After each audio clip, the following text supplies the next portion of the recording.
Minister Maurice Williamson. Mr. Speaker, thank you for that, and can I say from the outset that this is always a vexed issue with the general public, because if they think of counterfeiting at the level of someone bought in a fake pair of Reeboks in their luggage at some stage, they don't think there was much wrong with that, and they were pretty tatty and they fell apart and so on.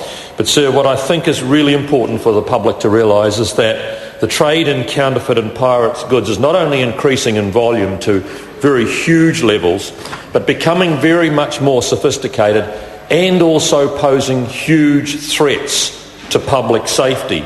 I'll cover some of that huge threats to public safety in the future. So if there's anybody out there who thinks, oh dear God, the government are now trying to stop someone with a pair of Reeboks or whatever from now and then, that is not what this is about. First, let's get it in perspective. Counterfeiting, as I said, is a major growth industry, with the International Chamber of Commerce estimating that counterfeiting accounts for between 5 and 7% of all world trade, with an estimated value of about 650 billion US a year, and projected to increase to about 1,770 billion, let's make that into trillion, 1.7 trillion by the year 2015. So if we get it in perspective straight away, we're not talking nickels and dimes here.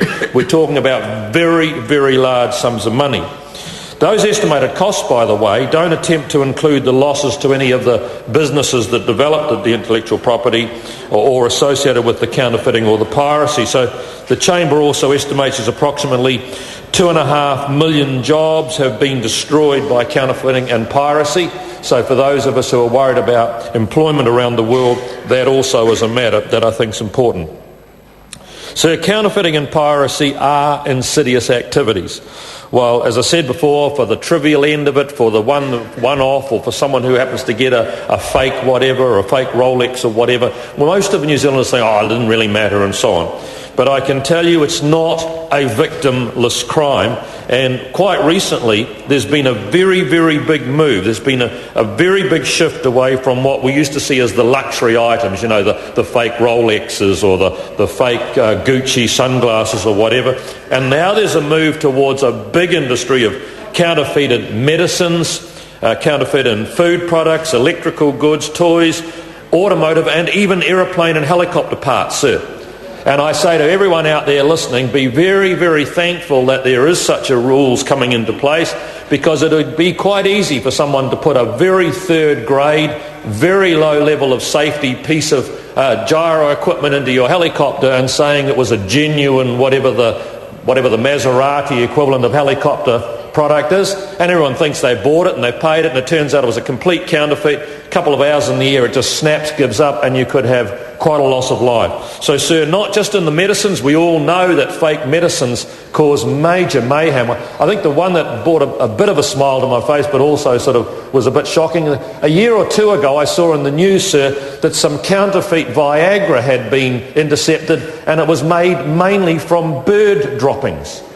The major constituent, oh, did it work, says Mr. Hyde. I don't know whether it worked, but Viagra's main constituency for the fake counterfeit was bird droppings. It wasn't in the news. I see Paula Bennett looking quite quizzical about it, but it's true. And I have to say that if you were relying on certain medications for your heart remedies, or you had respiratory illness or something, sir, it's a very serious issue that you may be taking a very well-known brand product, that sir, the consumer may be taking a very well-known brand or product for their illness, and it turns out that it was a complete fake knockoff costing a couple of cents, made of bird droppings or something else, and endangering lives. So this is a very big issue.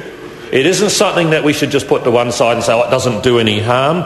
It's not a victimless crime, sir, and it's not a victimless crime in a number of other areas, and I know the Greens will be concerned about the no victimless crime area when it comes to some of the goods that are produced in sweatshops overseas by labour who are paid almost nothing, with no basic human rights or no laws protecting them. And a greater number of these counterfeit goods are coming out of those appalling conditions where people are treated in subhuman ways.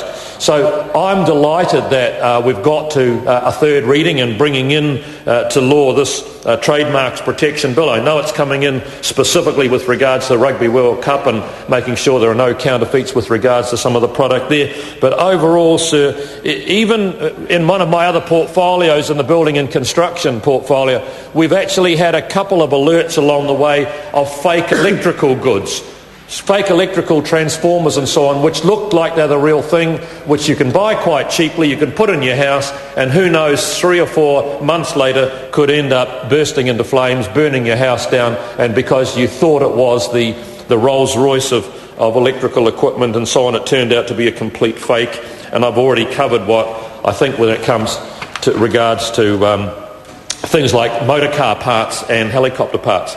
Can I just talk about the current border protection notice regime, sir? Under the current copyright and trademarks, certain border protection measures are prescribed.